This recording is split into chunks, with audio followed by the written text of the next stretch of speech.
morning and welcome to Rising. Thank you so much for tuning in. Nice to see you, Briahna. It's always nice to see you, Robby. We had a very enjoyable get-together with some of the other extended Rising family hosts last week. Jessica, Spencer, Amber. It was very nice. It was so good to have everybody in one place, not across the screen for once. Yes. It really changes the dynamic. Hopefully we can all get to a place where we have the chemistry that you and I have, Robby, from being in studio together every day. Wouldn't it be great when they finally invent teleportation powers or take apparition from the Harry Potter universe and we could just live wherever you live and then everybody can appear in the studio and have these great conversations? As a Trekkie, I'm more inclined to a transporter analogy, sure. I take your point, Robby. Fantastic. All right, what are we getting into today? Oh, first, we have to wish our director, Darren, a happy birthday. We are fantastically excited to do so, in part because I know there's cake waiting for us in the kitchen. Happy birthday, man. Happy birthday to you, Darren. Well, Robby, a new poll is out with some bad news for Biden. A generic unnamed Democrat fares 13 points better than Joe Biden against former President Donald Trump in key battleground states, per a new New York Times Siena poll. Vice President Kamala Harris also fares better than Biden against Trump, per the poll, which shows Trump leading Biden in 5 of 6 swing states, all of which went to the incumbent in 2020. Now, this comes as a new CBS News poll finds that 48% of the country believes they'd be worse off financially with a second Biden term. Meanwhile, 45% of respondents said they'd be better off with another Trump term. Voters instilled more confidence in Trump than Biden in keeping the country out of war. 43% of voters said that the chances that the U.S. would get involved in a war would decrease if Trump won next year's election, while just 39% said the chances would increase with him.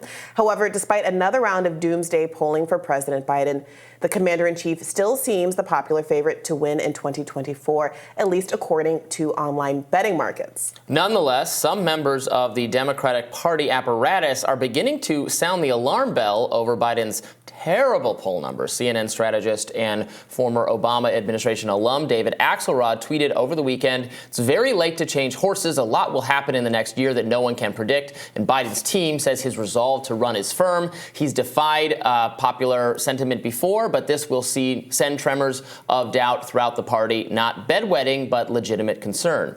Biden is justly proud of his accomplishments, but Trump's a dangerous, unhinged demagogue whose brazen disdain for the rules, norms, laws, and institutions of democracy should be disqualifying. The stakes of miscalculation here are too dramatic to ignore. Other members of the Democratic Party, however, think it's the party's voters who need to get in line behind Joe Biden. Here's Representative Jasmine Crockett on CNN this weekend. Here's the deal. Perception is reality. And so when you look at the data that was provided in this poll, it talks about how people feel. And when people decide whether they're going to the poll or whether they're not going to the poll, it's all about how you feel in that moment. And so while the facts may not align with their feelings are dictating their reality. Their reality is that they said that they feel better or they felt better when Trump was in office. But we've been trying to push back. We've got some very popular African-American artists that are out here saying things like, oh, I got checks when Trump was in office. I want those checks again, not understanding that that really came from Congress. So we've got a couple of things, the perception issue, and then we also have an issue as it relates to civics in this country and people not understanding exactly how any of this works. All right, that clip got dragged on the internet for reasons that our viewers probably can anticipate.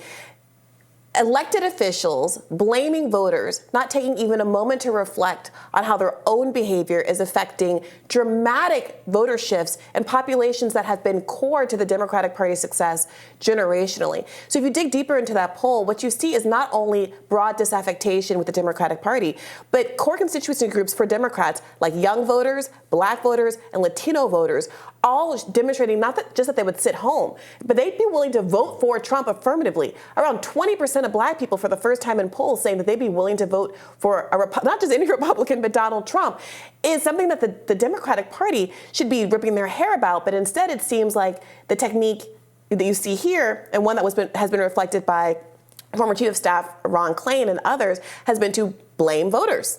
Yeah. You can't possibly overstate how bad these numbers are for Joe Biden.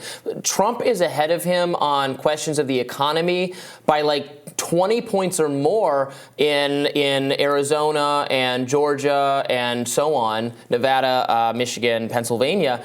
These are, I mean, if the election were held today based on these poll numbers, it would be a rout. Biden would be destroyed by Trump. He's doing so badly, and he's doing worse. Because remember, the argument for Joe Biden back in 2020, fundamentally that he made was an electability argument. That was what he made against everybody else running for him. And it has generally been the case that despite his problems and his flaws, there's not a compelling alternative to him within the Democratic Party. Kamala Harris, less popular than him, but not anymore. She's not more anymore. popular than him in this Not poll. anymore. A generic Democrat, Joe Smith, D. New Hampshire, would outperform Joe Biden, and that is really, really damning and really concerning. They should be panicking. Yeah, they should be absolutely panicking about this. As some evidence of how far this has gotten, I was listening to The Daily this morning, the New York Times daily podcast, and even Mike Barbaro was asking, was it a mistake for the Democrats not to allow there to be a real primary? Yes. Even in some of the most kind of circle the wagons Democrat outlets and shows and podcasts, you have people expressing this. I mean, David Axelrod, does it get more insidery than that? David Axelrod is saying, hey, maybe Joe Biden shouldn't run. But this is what's so phenomenal to me. I brought up a Ron Klain tweet, Biden's former chief of staff, up until this year, a couple of weeks ago, because journalist Alex Seitzwald had tweeted out at the end of last month about how the Arab American vote defecting in the wake of the siege on Gaza was going to be tough for Biden in places like Michigan, when there's a high concentration of Arab Americans. For sure. Ron Klain's response to that, again, Arab Americans who went 58% for Joe Biden back in 2020 was Trump voters going to do Trump. That's a quote from Biden's former chief of staff. Now Ron Klain, in response to David Axelrod's latest, hey, maybe we should have a primary, maybe it shouldn't be Joe Biden. It's Joe Biden's personal decision. I'm being really respectful about it, but like this is obviously a problem. Ron Klain's response was, man who called Biden Mr. Magoo in August of 2019 is still at it. Yeah. So just an ad hominem attack against David Axelrod, hardly any friend to insurgent parties, third parties, alternative candidates, anything like that. Yeah, they're just very dismissive of the problem. I mean, it's the policies, it's the situation, and I think it's age. You know, when you read the comments from people in the New York Times, the voters who are souring on Biden, and ask them, and the Times asked them, to respond to the polling, why do you think this way? Often they do bring up age. And, this is like an experiment that's literally never been run before. No one this old was ever elected even close to a first term. Trump is still younger than Joe Biden is is going to be younger than Joe Biden is when he was first elected. Before Trump, Reagan was, I think, 69 or something. This is a full decade later. So there's no historical precedent for whether there's a point where voters who have to see this man on TV all the time, it's a high energy, high entertainment value job. It's a job to be on television, to fly around the country, to speak to people and be on camera. Yeah. Is there just a point where, even from an almost non-ideological standpoint, enough voters just say, this man can't still be the president? Yes, and this is important to note about these polls. Some Democrats, some establishment Democrats are going to listen to this and say, but Trump is old too. As bad as you think that Biden is, maybe, because the poll also reflected that people also have concerns about the Hunter Biden scandal, things like that. Well, he has a scandal, but Trump has his own scandal.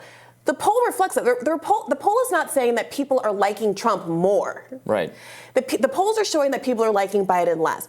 The poll demonstrated that the number of people who are concerned about Donald Trump's age now is higher than the people who are concerned about Joe Biden's age in 2020. For sure. But now Biden is older. And Trump is old, but he is younger than Joe Biden when Joe Biden was first elected. Absolutely. And but he is old. Down all of these issues. When we looked at some of those breakdowns of who's more likely to cause a war. Well, people said a lot when Trump was running in 2016 and when he became president. This is going to be World War III. He's a crazy man with a finger on the button. And I don't want to be... Again, this is not about complimenting Trump or saying that there aren't risks obviously involved in him being president of the United States as well. But when you're in the middle of a siege on Gaza And when you're having public opinion swing wildly in favor of a ceasefire that our government won't look at and respect, when you have hundreds of thousands, by some estimates, of people marching in the streets for Palestinian freedom in D.C. over the weekend, and of course over the world over the last few weeks, you know, there's a question in people's minds. Are we actually safer geopolitically with Biden in the White House, seeing what I'm seeing now, seeing all of the both anti-Muslim and anti-Jewish sentiments that's been stirred up by this conflict? Am I actually safer under a Biden versus a Trump presidency? And yes, to the representative that we showed the clip of, there were checks. And you can be mad at people for not understanding who did what check, but the Biden administration has been telling people ad nauseum for the last 2 to 3 years, we can't do anything, it's not our fault. Even when we had the House and the Senate, we can't deliver criminal justice reform, we can't deliver the PRO Act, we can't deliver student debt cancellation, even though that's something that can be done by executive order. We can't deliver anything. So now I think they have to look at the public and figure out what they can deliver on. Yeah. One thing I wanted to note before we go in that poll, it also showed Trump versus, or DeSantis and Nikki Haley versus Biden. It was not super different for DeSantis. In fact, I think Trump was a little ahead of where DeSantis was versus Biden. Nikki Haley, in at least one or two of the swing states, was actually performing better, even better against Biden than Trump was. But the story overall is that people are just totally dissatisfied with the job that President Joe Biden is doing. And if I were the Democrats, I would be real worried right now. It's not obvious what they should do about it, but they should be concerned. We'll have more Rising right after this.